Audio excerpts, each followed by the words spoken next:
Welcome to the Chipotle Mexican Grill First Quarter 2025 conference call. All participants will be in the listen-only mode. Should you need assistance, please signal a conference specialist by pressing the star key followed by 0. After today's presentation, there will be an opportunity to ask questions. To ask a question, you may press star then 1 on your telephone keypad. To withdraw your question, please press star then 2. Please note that this event is being recorded. I would now like to turn the conference over to Cindy Olson, Head of Investor Relations and Strategy. Please go ahead. Hello, everyone, and welcome to our first quarter fiscal 2025 earnings call. By now, you should have access to our earnings press release. If not, it may be found on our investor relations website at ir.chipotle.com. I will begin by reminding you that certain statements and projections made in this presentation about our future business and financial results constitute forward-looking statements. These statements are based on management's current business and market expectations, and our actual results could differ materially from those projected in the forward-looking statements. Please see the risk factors contained in our annual report on Form 10-K and our Form 10-Qs for a discussion of the risks that may cause our actual results to vary from these forward-looking statements. Our discussion today will include non-GAAP financial measures. A reconciliation to GAAP measures can be found via the link included on the presentation page within the investor relations section of our website. We will start today's call with prepared remarks from Scott Boatwright, Chief Executive Officer, and Adam Reimer, Chief Financial Officer, after which we will take your questions. Our entire executive leadership team is available during the Q&A session. And with that, I will turn it over to Scott. Thanks, Cindy, and good afternoon, everyone.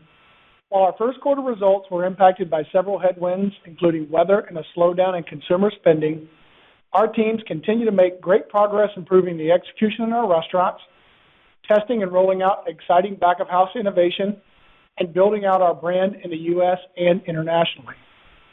Additionally, Chipotle Honey Chicken is off to a terrific start, driving incremental transactions in our restaurants. Now turning to our first quarter results. Sales grew over 6% to reach $2.9 billion, including a comparable sales decline of 0.4%. Digital sales represented 35.4% of sales. Restaurant-level margin was 26.2%, a decrease of 130 basis points year over year. Adjusted diluted earnings per share was 29 cents, representing 7% growth over last year. And we opened 57 new restaurants, including 48 Chipotlanes. Before I give an update on our 5 key strategies, I will provide insight into our current trends and outlook. In February, we began to see that the elevated level of uncertainty felt by consumers was starting to impact their spending habits. We could see this in our visitation study, where saving money because of concerns around the economy was the overwhelming reason consumers were reducing the frequency of restaurant visits. This drove a slowdown in our underlying transaction trends. This trend has continued into April. While we can't predict how long these consumer headwinds will last, what I do know is that the Chipotle brand has never been stronger, that we have an extraordinary value proposition that is more important than ever to focus on being guest-obsessed to earn every transaction.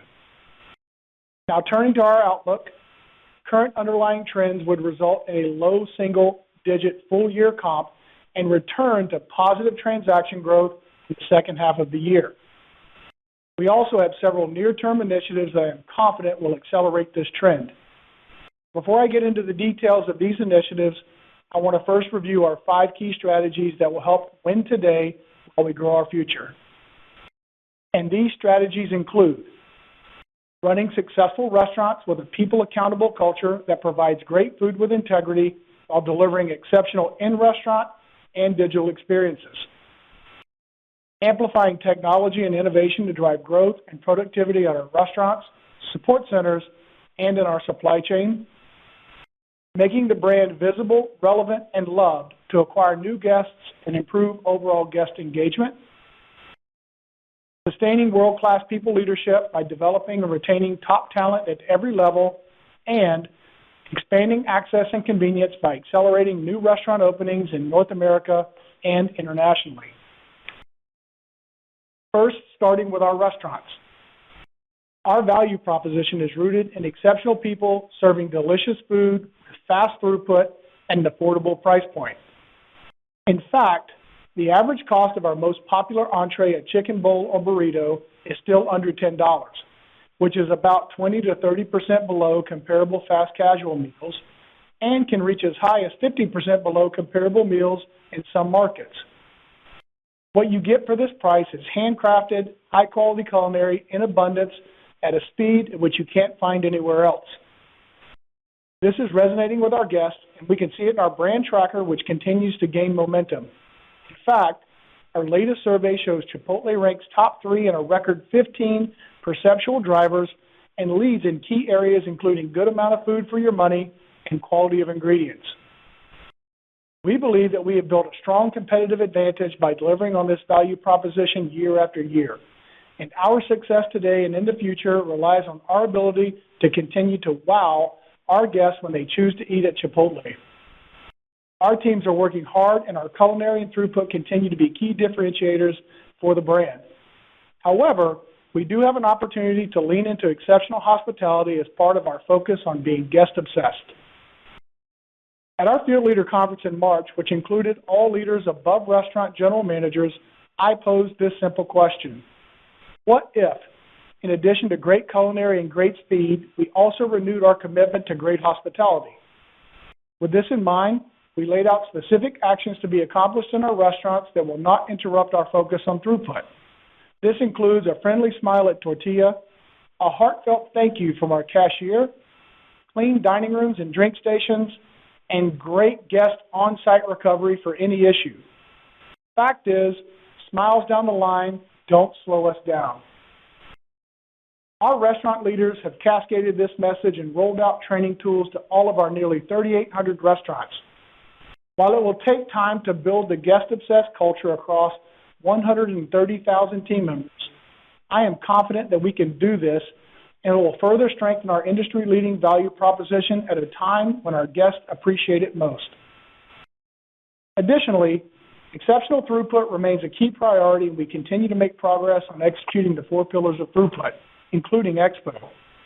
In fact, our recent reviews show that a handful of our subregions, which average about 60 restaurants each, have an Expo in place over 80% of the time. While this tells us what is possible, our reviews also show us that restaurants without an Expo in place are often still prepping and not properly deployed for the peak period. As a reminder, our prep process begins at 6 or 7 o'clock in the morning so that we can be finished by the time we open at 10:30 a.m.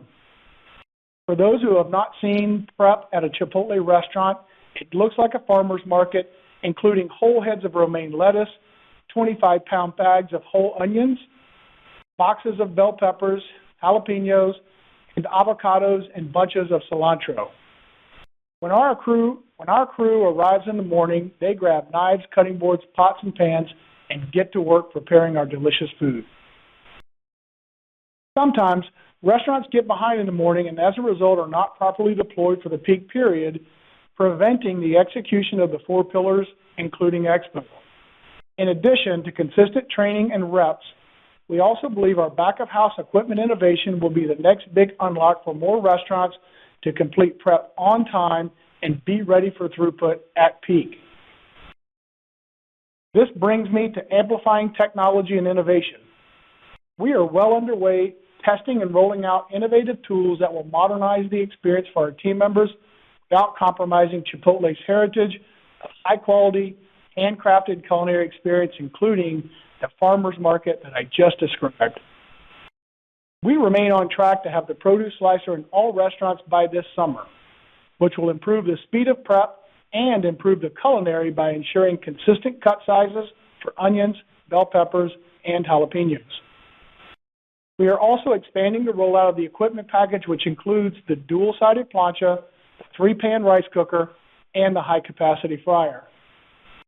In addition to new restaurant openings that will begin in Q4 of this year, we are now in process of rolling out the equipment package to an additional 100 existing restaurants over the next few months.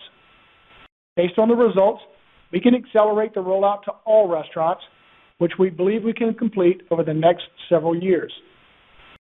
While we do anticipate that we will realize efficiencies from these initiatives, Some of this will be invested back into our restaurants to enhance the experience for our teams and our guests.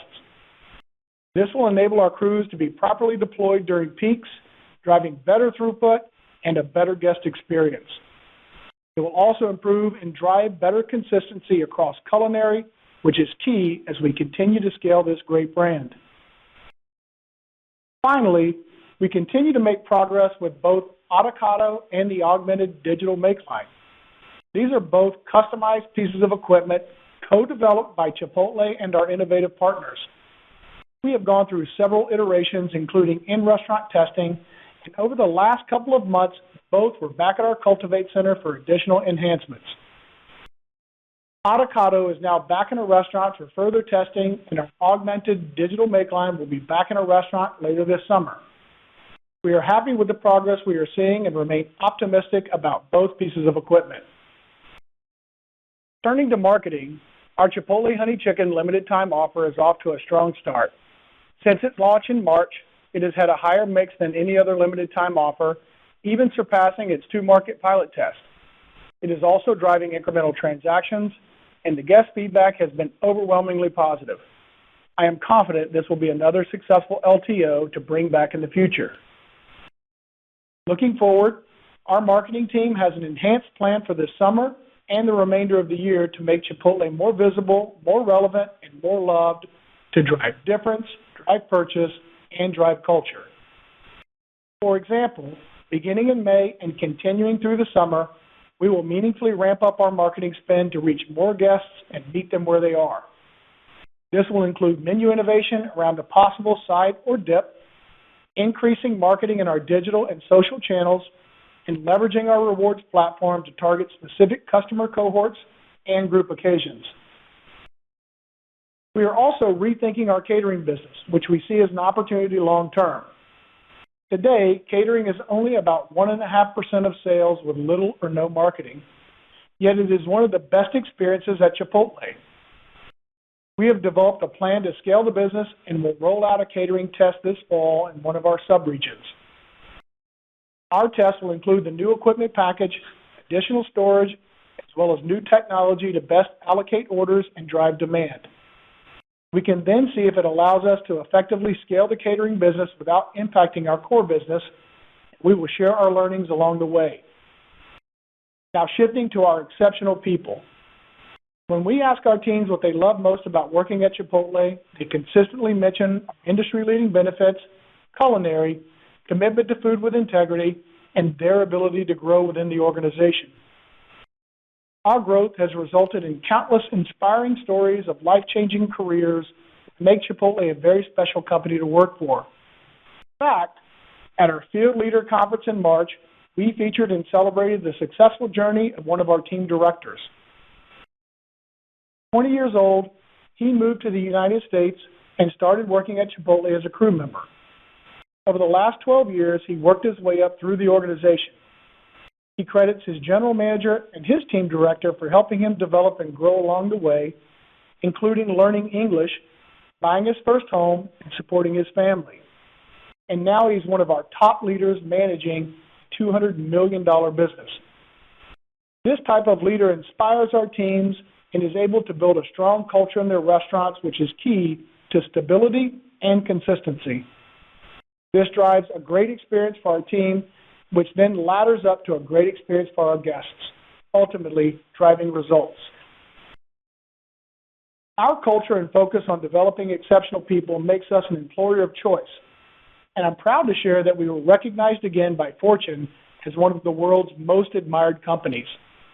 And we continue to have so much more opportunity for our teams as we aim to promote 90% internally and scale to our long-term goal of 7,000 restaurants in the U.S. and Canada.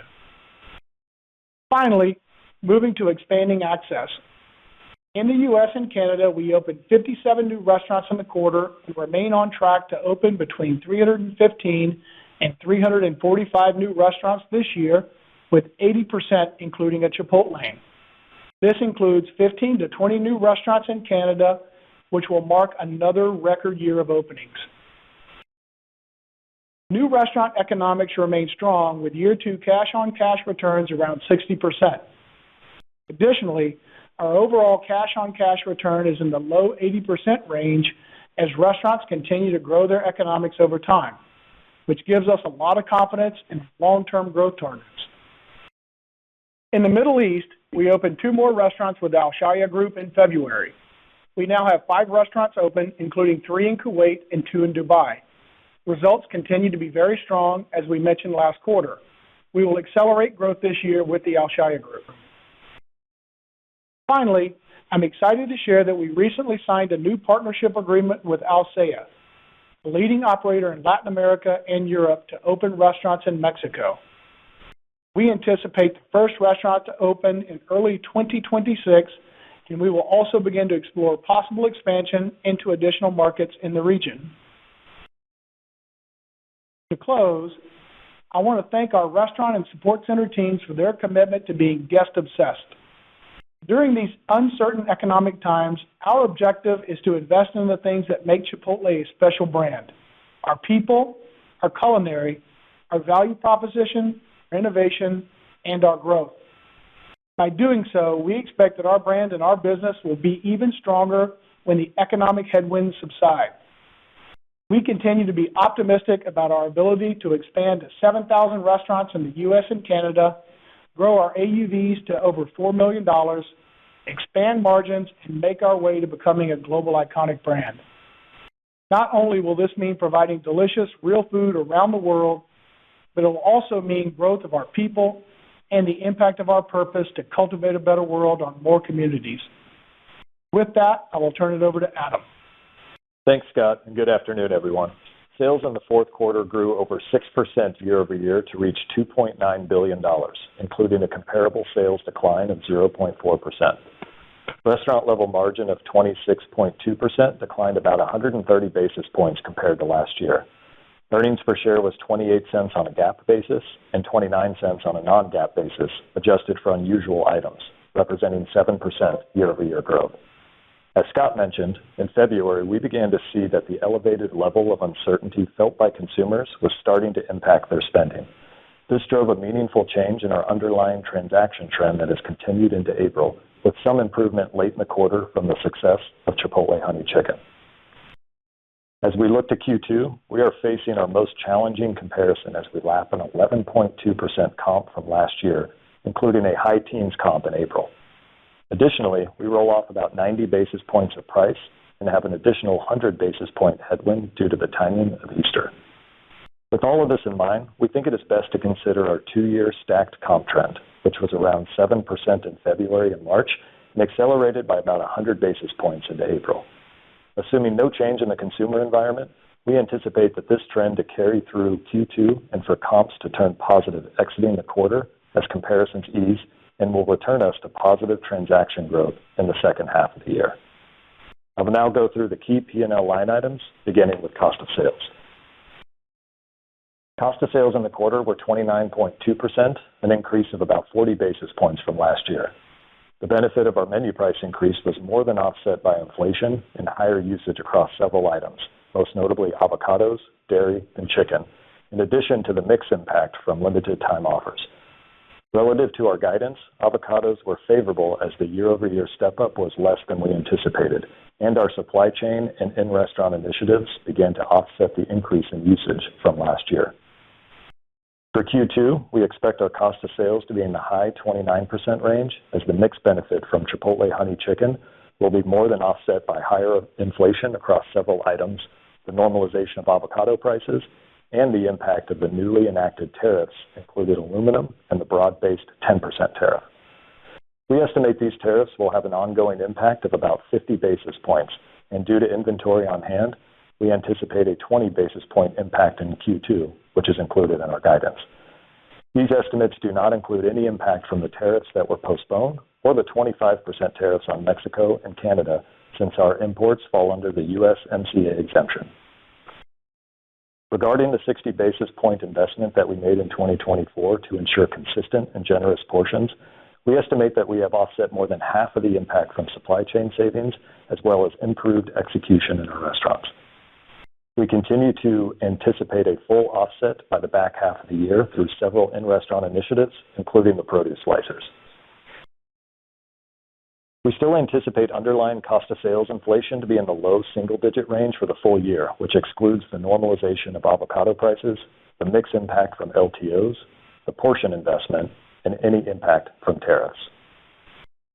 Labor costs for the quarter were 25%, an increase of about 60 basis points from last year, primarily driven by lower volumes as leverage from pricing offset wage inflation.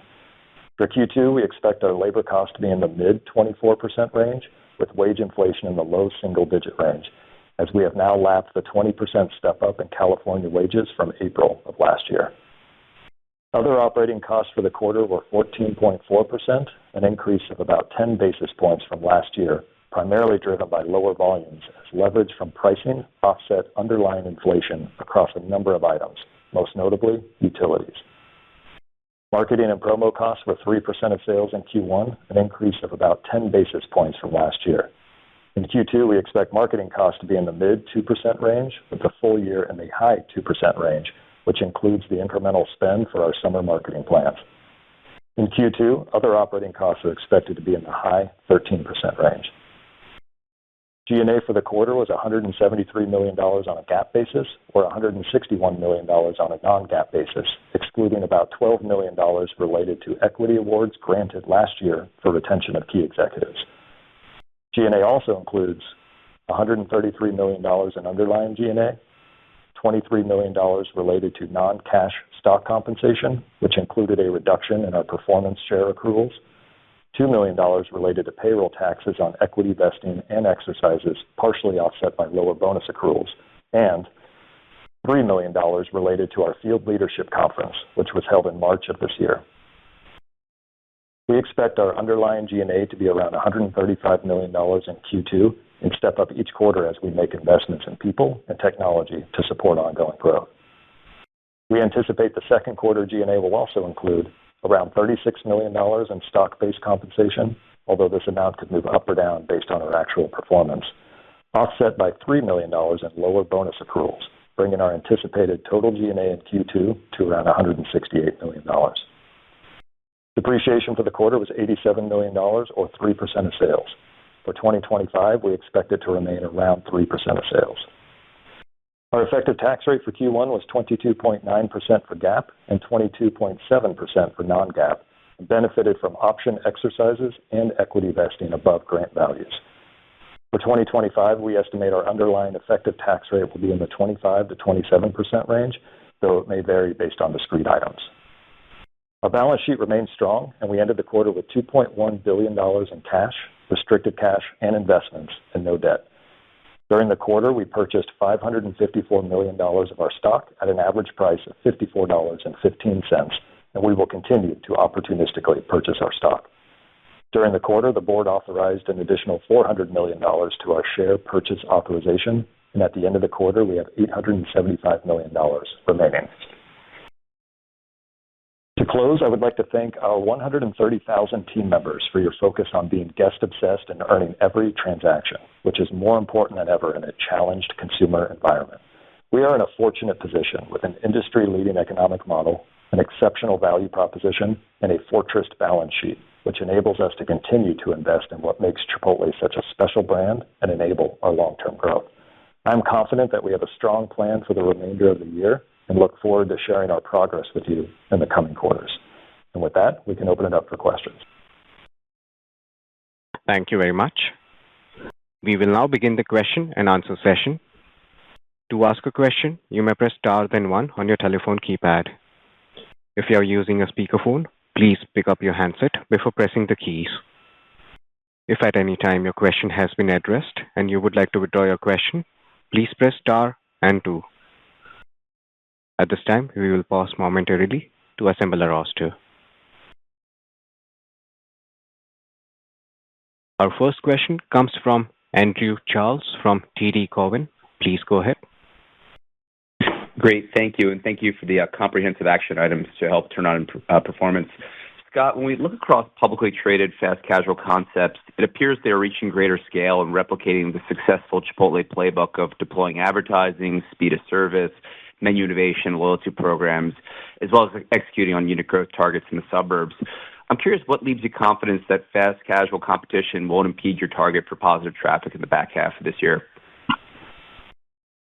Yeah. Hi, Andrew. Thanks for the question. We look at our fast casual competitors, and we often monitor, their performance in the marketplace, their performance relative to ours. What gives me a lot of confidence is we have competition, as you can imagine, that opens up near or in close proximity to Chipotle's today, and we don't see any material impact to our business. As a matter of fact, in most cases, we see an increase in traffic to the area, and we garner more than our fair share.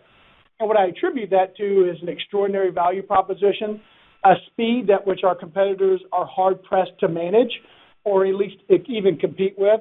And that gives me a lot of confidence, regardless of what's happening in the marketplace. The Chipotle brand has never been stronger. Our value proposition has never been greater.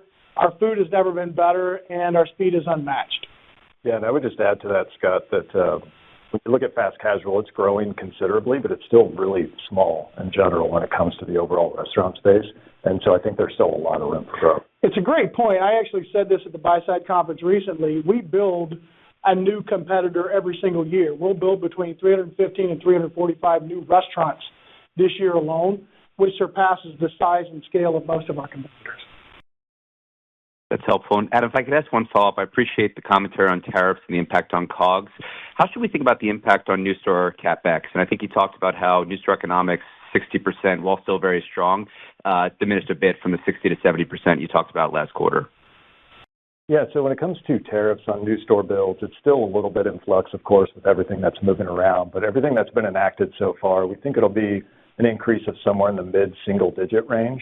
But a lot of that comes from China, and as we've seen in the news in the last couple of days, that percentage could be coming down. So that could have an impact on our new store returns. But again, still very much in flux and appears to be somewhat minimal at this point. Very helpful. Thank you. Thank you. Your next question comes from Sara Senatore from Bank of America. Please go ahead. Hi, thank you. Just, I guess, a question and then maybe just a clarification on your marketing comments. The question is, you mentioned maybe the consumer slowing, but I think, depending on how I interpret your comments about the run rate signals, first of all, as you said, the 2-year stack improved. And then, when I look versus 2019, albeit that was a long time ago now, it's actually incredibly stable. So I'm just curious what you might be seeing. I know you mentioned survey data, but, is there any kind of, I guess, legitimacy to the idea that maybe it's just difficult comparisons as opposed to a real fundamental change in your in consumer behavior? And then, like I said, I will have a quick follow-up on the marketing spend, please. Hi, Sarah. Thank you. As I think about the consumer visitation study we just took, just a few weeks ago, and look at why consumers are spending less, and it was all around this idea of saving money, economic uncertainty. They're eating at home more frequently than they're eating out. When we asked specifically around Chipotle, it was around convenience, which we've been hearing for many, many years, which really supports our long-term growth strategy to get to 7,000 restaurants to create convenience and access for the consumer. So we believe it's a culmination of many things, whether it's weather, the Easter shift, whether it's consumer slowdown on consumer spending and or tough compares. I really believe it's all of the above. But I think the underlying trend, I'll let Adam weigh in here, is really tied to the consumer sitting on the sideline. Yeah, and I think that's right, Scott. So if you look at it, especially across February, we started to see kind of our underlying transactions soften a little bit. But then as we go into March, we launched Chipotle Honey Chicken, and that provided a little bit of an offset. But then we started to comp over the Easter shift. And Sarah, as you know, Easter is a springboard really for our burrito season and getting us on the spring seasonality. And so the fact that that happened several weeks later, there's a bunch of layers to kind of peel back there. But net, we are measuring a few hundred basis points lower on our trend, which we believe is primarily macro related, like Scott said. Great, thank you. And then just on the marketing, I think you took up the spend as a percentage of revenues just a little bit. Is there room to do even more if you see the returns are quite positive? I know some of your traditional QSR peers spend twice that revenue share on marketing. Yeah, Sarah. So, we took a hard look at summer seasonality. The last couple of years, we've seen a step down in the business during that summer time frame. And what, Chris and the team have come up with is a plan that that'll reach consumers and keep us relevant with our consumers more consistently throughout the summer. And we're looking at it as the return on ad spend, obviously, and Chris and team are hyper-focused on returns with marketing spend. But I think how we're thinking about the consumer, because linear TV, as you know, just doesn't work as hard for us or isn't as efficient in the summer months. But thinking about what's possible with regard to streaming, social activations, or just reaching the consumer in a different way during the summer months, and some digital activation to add top spend from our digital team, I think will have a meaningful impact on the summer. Thank you. Thank you. Your next question comes from David Tarantino from Baird. Please go ahead. Hi, good afternoon. My question is really getting back to kind of the underlying slowdown you mentioned. I guess, Scott, how did you diagnose that it was all macro and not something specific to Chipotle? I guess as you look at your internal metrics, or however you want to look at it, or however you benchmark your business versus others, why wouldn't you think that maybe there isn't something related to specifically Chipotle in this environment? Thanks. Thank you, David. Yeah, I think that, I'm confident the brand has never been stronger, David. If I look at every KPI, whether I'm looking at operational KPIs, people KPIs, or more importantly, how we're performing in the consumer visitation study and our own brand tracker, we've never been stronger. We moved into a record 15 perceptual drivers, top 3 this past quarter, which gives us confidence we are making the right decisions as it relates to value for the money, food for the money, quality of ingredients. We moved into 2 measures we haven't seen before in the past around cares a lot about the customer as well as customer care or customer satisfaction, which is exciting to see, which supports the whole guest-obsessed movement we put into place just a couple of months ago. Couldn't be proud of our restaurant teams for their performance. Turnover is holding steady at all-time lows. Staffing levels are at all-time highs. The digital team continues to lean in and innovate and remove friction points within the app. They continue to work on customer journeys. We can talk about that in a moment. We are doing all the right things, and so it has to lead me to believe that the consumer slowdown and pullback is probably the leading factor for the sales performance in Q1 and what's happening in Q2. So I'd leave you with that, David.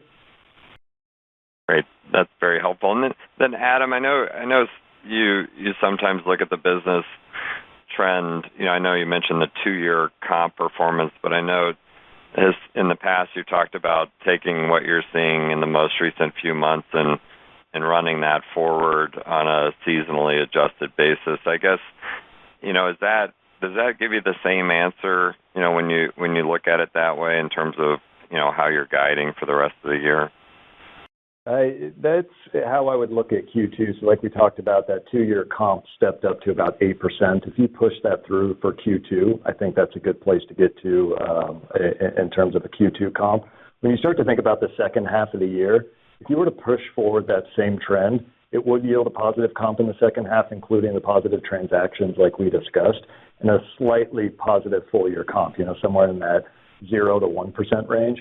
But we believe with the initiatives that we already had in place going into this year, as well as some of the things that we're leaning into that Scott just mentioned around summertime, that we can build upon that to get to that low single-digit comp that we guided for the full year.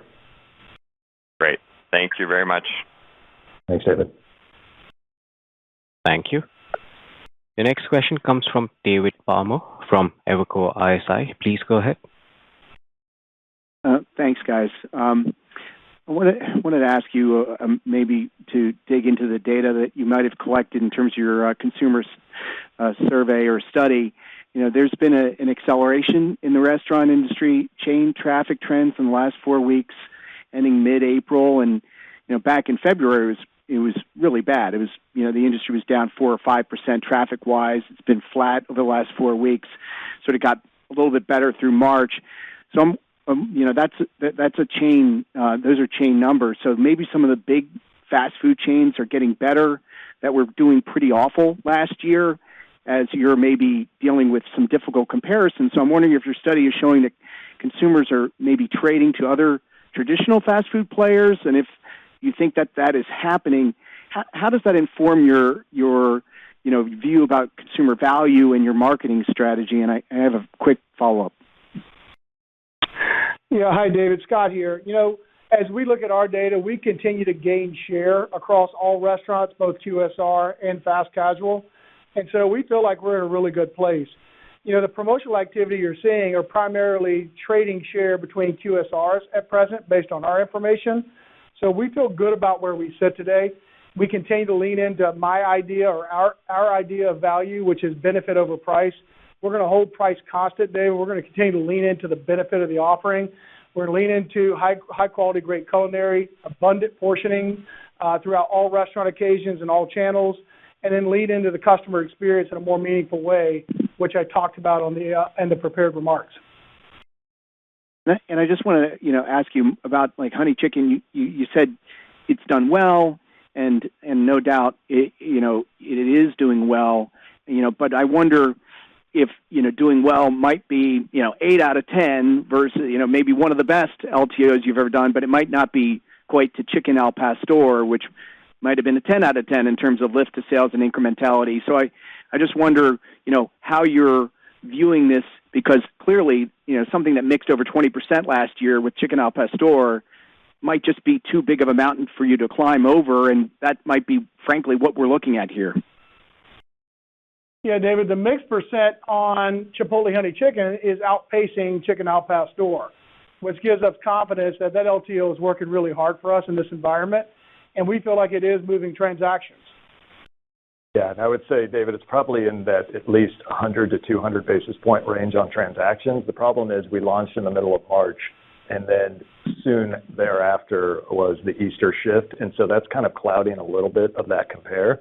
But again, with the idea that it's driving that much in transactions in a really tough consumer environment, we're really excited about what this could do, as we potentially bring it out in another year when the environment is not so tough. Thank you, guys. Thank you.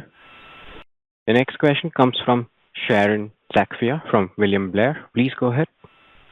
Hi, thanks for taking the question.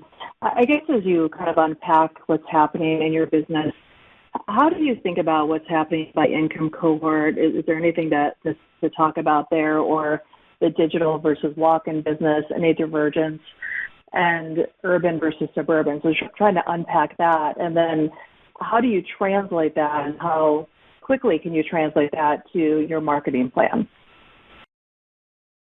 Yeah, hi Sharon. I'll jump in and I'll flip it over to Adam. We took a hard look at the consumer by income cohort, which we're not seeing any divergence in any specific cohort, and we took a look at it by geography, and we see that the slowdown is more macro versus generalized or by geography or by cohort. So we're not seeing anything that would lead us to believe that there's a problem with the consumer today as it relates to Chipotle's consumers. Yeah, I would agree, Scott. I mean, it's broad-based, whether it's income, whether it's suburban, urban. We're not seeing any deflection there. So it again, just appears very broad-based.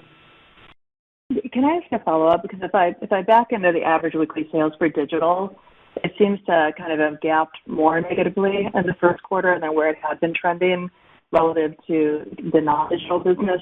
Is there something happening there with delivery that's particularly weak, or anything going on with the rewards program which you think you can amplify better? I'll start by saying I think there is more we can do in digital to amplify better. I will tell you Marketplace is holding up very consistent month over month and quarter over quarter. Where we are seeing some deterioration is in white label, and we see that moving more order ahead pickup and in restaurant. So that's the only softness we're seeing in the channel today. Can we do more? Yes, and we're innovating against customer journeys, which I've talked about before. And I'll give you an idea of one of those journeys as we think about digital and how we remove friction from the app. We just completed what I believe to be a very successful AI test on time of day and content optimizations with our welcome journey, which saw significant increases to our engagement rates as we continue to drive for 3 purchases within our first 90 days. And then separately, on the welcome journey, we continue to test offers to expedite progress through the journey. And so while the team is still testing and iterating, we're learning on the fly.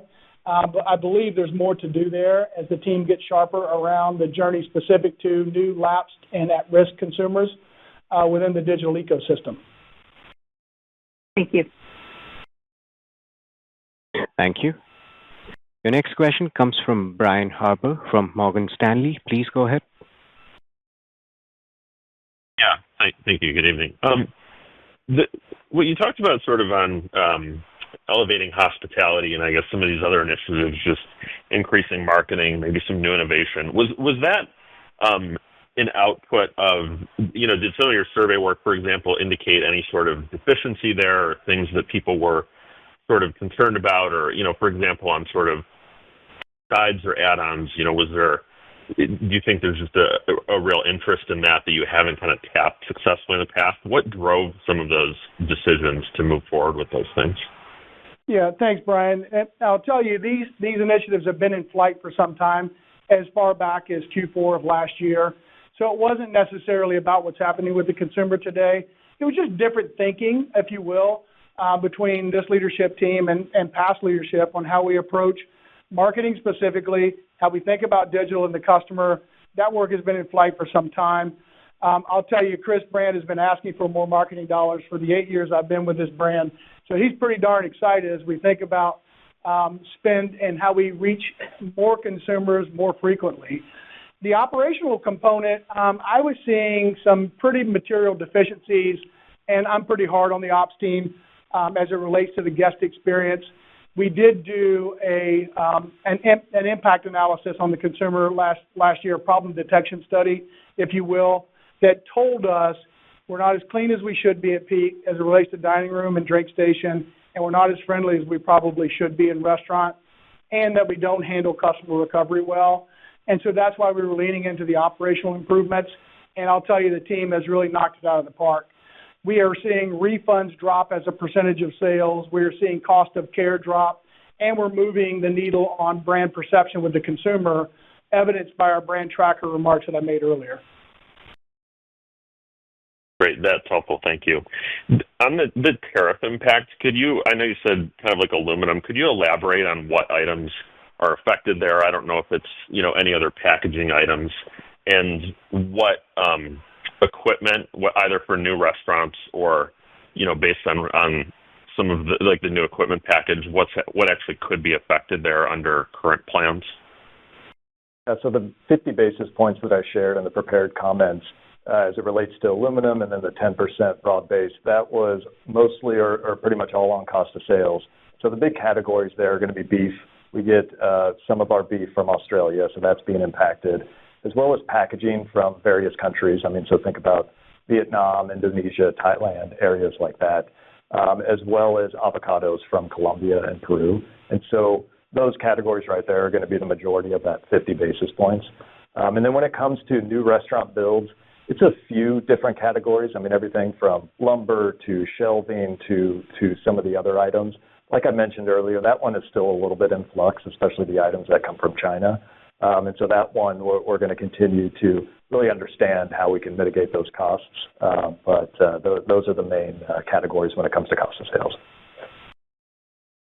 Thank you. Thank you. The next question comes from Dennis Geiger from UBS. Please go ahead. Great. Thanks, guys. Two-part question on the sales trends, if I could, please. The first one, just adding to the question around observations of what you're seeing. Anything on lunch versus dinner to call out? Is it easier for your customer to cut back on lunch in this environment, but they, dinner is holding up better? Anything there? And the second part, Scott, just as it relates to the initiatives that you outlined to drive a return to positive transaction comps in the back half, can you just help frame up a bit how you think about what's most impactful, maybe, the additional marketing, maybe the third new menu item, a new protein, I assume probably in the back half, still the throughput. Anything there you could just frame up, what's most impactful in the back half as you sit here today? Thank you. Yeah, thanks, Dennis. I'll answer the last part of your second question first, and I'll flip over to Adam to answer your first question, just to make things really confusing. I think about the consumer flywheel that I talk about, operations, marketing, and digital. And when those three things are working in harmony for this brand, great things happen for us and for the consumer. And I'll tell you, the most important thing we can do, we've said this, for the last 8 years I've been here, is continue to lean into great throughput in our restaurants. And so operationally, we'll continue to push our teams and challenge our teams on delivering on the four cornerstones of great throughput to ensure that we have Expo in place. The produce slicer, which we haven't talked about today, will be in all restaurants by the end of Q2. The restaurants we're in today are already seeing improved Expo placement, improved throughput. We're seeing better labor management in those restaurants. We're seeing more consistent cut sizes. So I think once we get to scale all restaurants with the produce slicer, we'll have a step change in our throughput performance leading into the back half of the year. The marketing initiatives that are in flight are really just to maintain our position as it relates to relevance with the consumer throughout the summer months when our competitors continue to spend at high levels. I think we just fall behind in those months. And then the digital ecosystem, Kurt and his team constantly think through ways to remove friction within the app, to make it a seamless experience for the consumer, and then meet the consumer through this idea we keep talking about around personalization to drive increased frequency and add-ons to check in the digital system. So I say that to say I think it's all the above. If we just stay on our current trend line that we see today, we'll move into positive transactions in the second half. Everything I just described to you will add top spin to what we're seeing. Yeah, and then in terms of the lunch versus dinner mix, overall, as you know, our sales are pretty evenly split between the two, but dinner has been holding up better than lunch recently, and that was through last year, and it's also true in the first quarter of this year. So holding up a little bit better, and therefore lunch is down a little bit more than dinner has been, especially recently. Great. Thanks, guys. Thank you. The next question comes from Gregory Francfort from Guggenheim. Please go ahead. Hey, thanks for the question. I know someone asked about it earlier, just on tariffs on the new builds. I'm wondering if there's any, where you're sourcing the new equipment from for the equipment package, and if there's any impact on either cost or just availability and timing of the ability to roll that out. And then my second question is just any more clarity on the margin impact you might be able to see as you get the whole suite of that equipment package in? Thanks. Yeah, hi. So most of the equipment that we use here in the U.S. is manufactured in the U.S. Now, its component parts are the things that will be subject to tariffs as those things come from other countries, as you can imagine. So we really don't understand the full impact today. We have an educated guess, and that's baked into what Adam talked about earlier as it relates to build costs, inflation and build costs. I'm sorry, I forgot the second part of your question. Just any early thoughts on the benefits you'll see from that, either from a margin or even sales? I would assume it would be cost and margin benefits, but maybe the magnitude on that. Thanks. Yeah, so we're going to move into 100 additional restaurants with a high efficiency equipment package this summer. So it's a little too early to tell. We ballparked what we believe the margin savings to be, but we also haven't landed on what components of that savings will be reinvested back into the consumer experience or the team member experience, and which components we will capture as margin. So more to come. Thank you.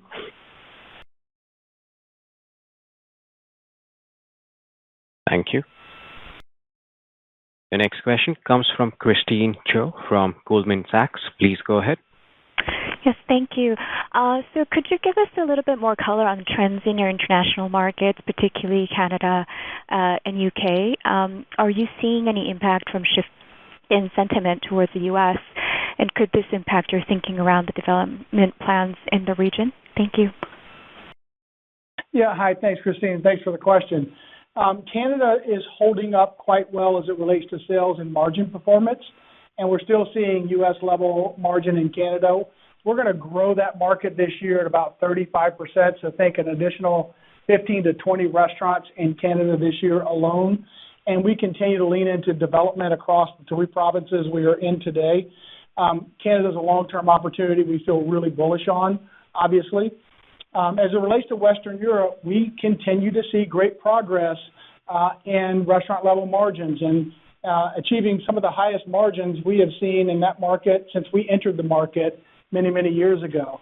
So I have a lot of confidence in Anat and her team really building out a really strong economic model across the markets we're in, which we can see a pathway to hundreds of restaurants in the markets we operate in today. We've already opened up Central London and Germany for additional development opportunities. We are actively looking for sites to start growing again in Europe. As you know, it takes time. Once you find a site, it's probably 18 to 24 months before that site opens.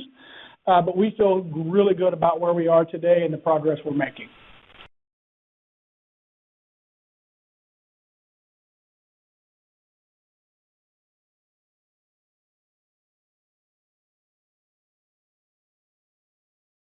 Are you still there? Thank you. Oh, never mind. Christine, does that answer your questions? Oh, yes, thank you. Sorry, just one more follow-up question. So we're all hopeful of the acceleration in future quarters, but if you continue to see slower comp growth, would you reconsider kind of your high single-digit to low double-digit unit growth algo in the midterm?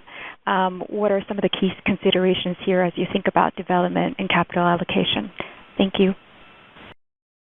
Yeah, I'll start here. I think I have a lot of confidence of us returning to mid-single-digit growth for the next many years. And again, I shared earlier, the strength of the brand has never been better. We are on our front foot operationally. I love our marketing plan, our strategy, our LTO innovation to drive or create new news for our consumer, which will drive transactions, both in repeat and trial. And our digital ecosystem, we continue to innovate and drive creative ways to meet the consumer where they are. A lot of confidence in our runway to get to 7,000 restaurants here in North America. And we continue to see great strength in our partnership with Alshaya in the Middle East. And, we're 5 restaurants today, 3 in Kuwait and Dubai, and we're going to grow aggressively with Alshaya this year as well. Great. Thank you. Thank you. The next question comes from Lauren Silberman from Deutsche Bank. Please go ahead. Thank you very much. One, I wanted to just ask a follow-up on the unit growth side. You're running close to high single digit now. A few years ago, you were closer to mid-single digit. What are you seeing in terms of cannibalization of the existing store base and whether you're seeing any incremental drag versus history? No, thanks, Lauren. So our impact to comp, it's only ticked up as that percentage has increased, but in terms of on a per store basis or per opening basis, as we're looking at it, we're seeing a very similar overall drag to comps. It's been somewhere in that 80 to 100 basis point range on our overall comps, and so not seeing any further deterioration from there as we ramp up. Okay, very helpful. And then if I could just ask another one to clarify the comp guide. Given the expectation for traffic to accelerate on a 1-year and 2-year in the back half, are you anticipating comps approach mid-single digit, or do you need the macro to get a little bit better before returning to your mid-single digit run rate? Like I said earlier, the trend line that we're on now probably gets you closer to that 0 to 1% range. We believe that we can build upon that. How much, really depends. And obviously that assumes no change in macro for better or for worse for the rest of the year in terms of that impact. And so it's really just, how well some of these things that we're investing in throughout the year perform for us. But again, as you're especially looking at the first half versus the second half, I believe the second half can get to that mid-single digit range. Getting the full year there would probably take some relief on the macro side. Yep. And then final one, just on the 2Q comp. Adam, I think you mentioned that exiting you'll be positive comp. I just want to clarify that's comp, not traffic. Thank you. Yeah, that's correct. I think as you get towards the end of the quarter, because of our easing compares throughout the quarter, I mean, like I said, April was kind of in that high double-digit comp. As you get closer to June, you're more in that mid to high single-digit, in that 6 to 7% range. So at that point, we'll be positive comps, and I believe traffic around that time will be close to flat as we exit. Great. Thank you very much. Thank you. The next question comes from Jon Tower from Citi. Please go ahead. Yeah, great. Thanks. I'm curious, just, it sounds like this summer we're going to be seeing a new sauce or side or something like that coming to the menu with some heavy marketing around it. And I'm just more curious thinking about your philosophy around the LTO cadence for the brand going forward. Historically, it's been one in the spring, one in the fall, and now there's coming this summer. Going forward, are you effectively evolving your thinking around that such that we should see more of these throughout the year as we progress into the future, or is it just kind of a one-time thing this year? Yeah, I think we've had a lot of discussion internally about what's right and appropriate for our brand. We've loved Tu for many, many years. We're never going to be an LTO-driven brand. That's just not who we are as an organization, not core to who we are. You could see us do up to 3 LTOs in a not-too-distant future. It is our belief that there are times when we're asking the LTO to work too hard. And what I mean by that is the first 30, 60 days, you have the ramp of the LTO. It works incredibly hard for us. You start to see some level of softening, albeit small, in that 60 to 90 day. We're asking our LTOs today to work for 5 or 6 months, and I think they lose their luster in months 5 and 6. So there is potential to do potentially a 3 LTO calendar to bridge the month more fully and drive consumer engagement. So that's what we're thinking about, how we're thinking about LTOs for the brand, and likely something you will see as we go forward. Awesome. Thanks. I appreciate that. And then maybe just going back to your remarks earlier about the high-efficiency kitchen equipment and some of the other stuff that's being brought into the back of the house and reinvesting back some of the savings into the stores. Sounds like hospitality. Can you just maybe frame up what you mean by that? Are we talking about labor hours? Are we talking about even greater portions for guests? Are you thinking more labor hours or perhaps more actual bodies in the stores on a regular basis? I know it's still kind of evolving, but any thoughts would be great. I think it's more towards deploying additional people towards peak to drive even greater throughput in all restaurants. But it's not something we have landed on or is definitive. And we don't know if it will be fully necessary. So once we get the equipment package in, we get the test done this summer, we'll have greater clarity and line of sight on what's right and responsible. So stay tuned. More to come. Got it. Thanks for taking the questions. Thank you. We would take that as the last question for today. I would now like to hand the conference back to Scott for any closing remarks. Hey, I'd just like to close with, it's a tough quarter. We can't control what's going on in the consumer environment. We can't control what's going on within our great brand. We will continue to lean into our core strategies, which have served us well for the past many years. We'll continue to invest in the things that make us special as an organization. We're going to continue to invest in people, in great culinary, innovation, and in growth, and continue to push our brand forward on our path to 7,000 restaurants here in North America. In closing, I just want to say thank you to our 130,000 team members out in our restaurants for all their hard work every single day that bring this beautiful Chipotle experience to life. Thanks all for listening, and have a great week. Thank you. The conference has now concluded. Thank you for attending today's presentation. You may now disconnect.